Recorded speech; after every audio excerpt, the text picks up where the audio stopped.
Hi there, this is Ronnie coming at you with a video. Just read an interesting blog from John, Red Dice Diaries. I will give a link to the blog underneath.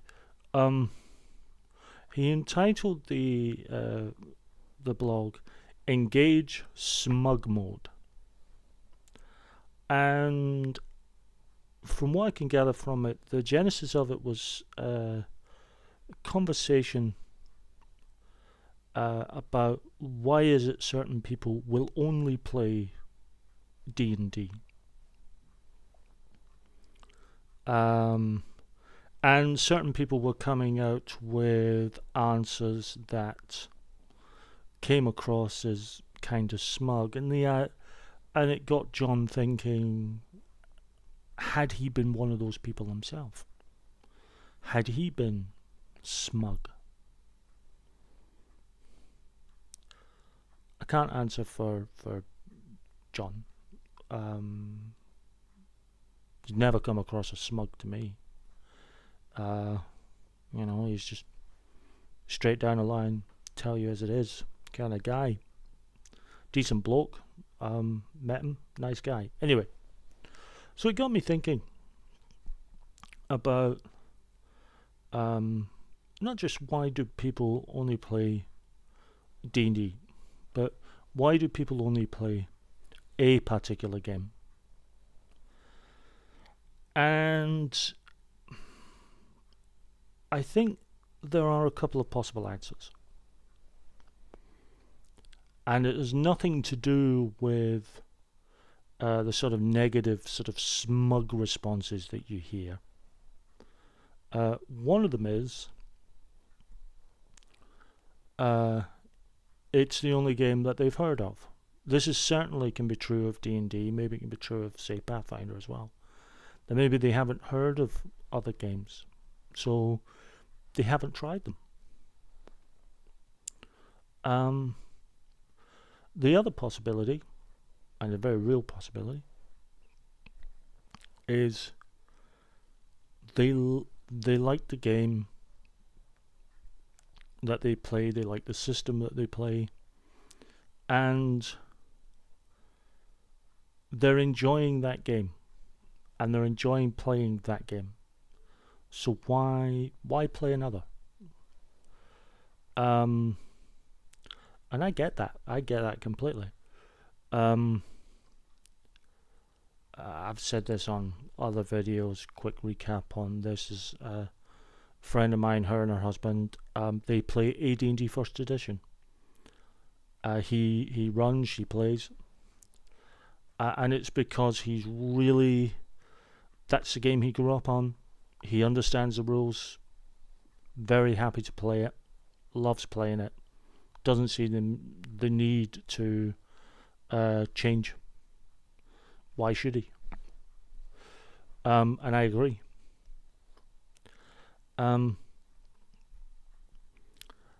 John also mentions games that he felt maybe he hadn't given a fair crack of the whip to.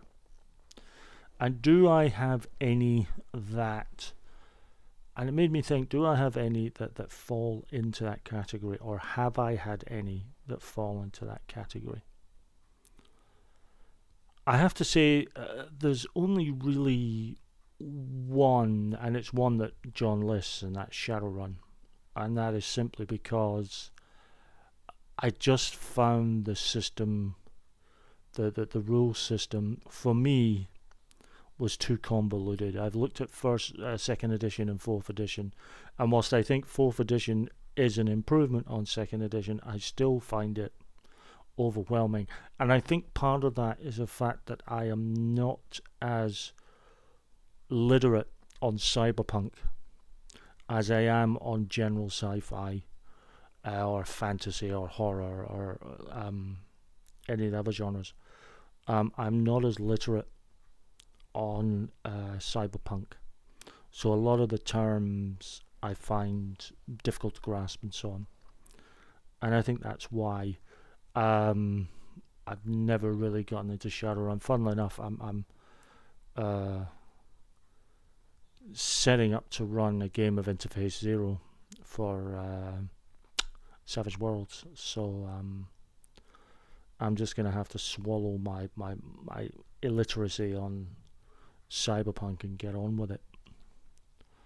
I think that's the only one.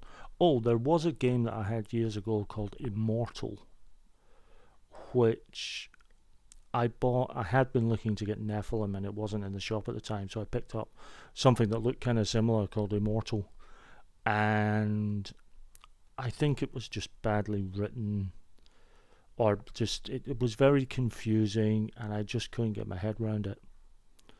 So it never got played, and eventually I dumped it. And ultimately I got Nephilim and enjoyed playing that far more.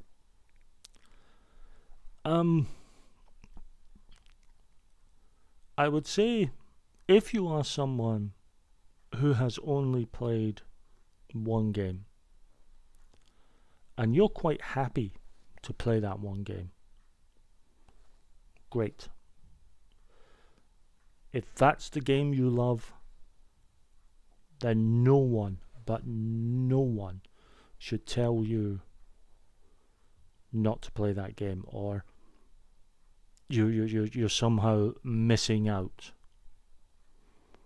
If you're playing D&D, or you're playing Pathfinder, or you're playing Call of Cthulhu, whatever it is, and that is your only game and you're enjoying it, more power to your arm. Me, I like a lot of variety, but that's not a comment on anyone else any more than they are a comment on me, which is, it's the same thing, just two different applications.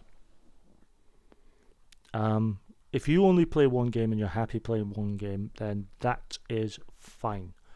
You play that one game, you enjoy the hell out of it. No one should be telling you you have to play other games. You must play other games, damn you.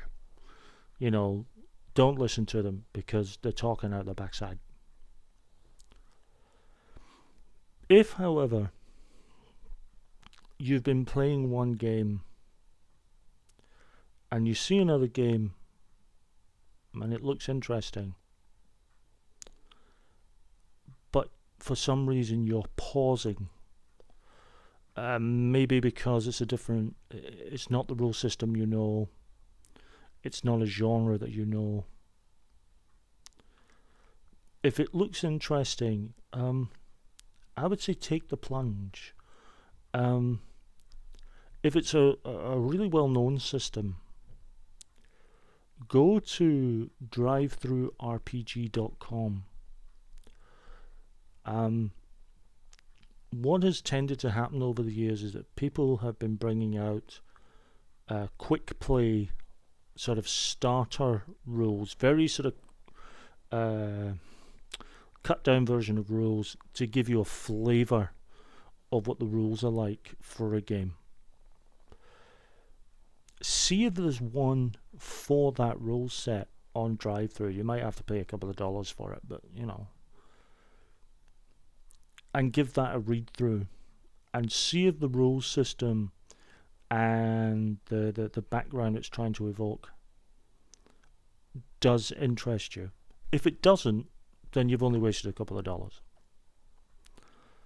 If it does, if you're intrigued by it, then you can look at maybe investing in the main rulebook.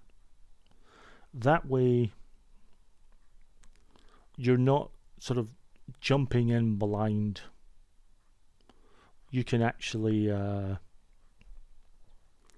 jump in and just give it a go with these quick plays. So I would suggest that. And for people who play lots of games like myself, we're not superior to people who only play one game.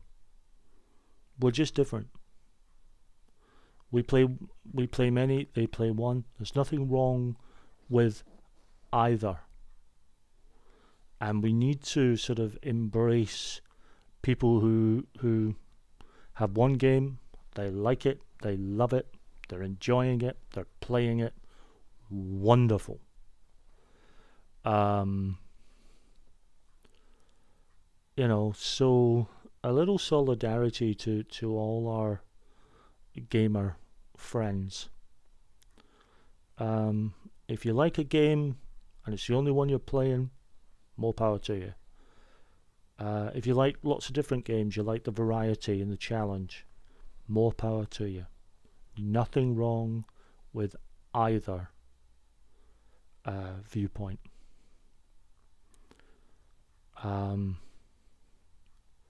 So yeah, that's my views. I will put a link to John's article. It's quite worth a read. And I'll be back soon with another video.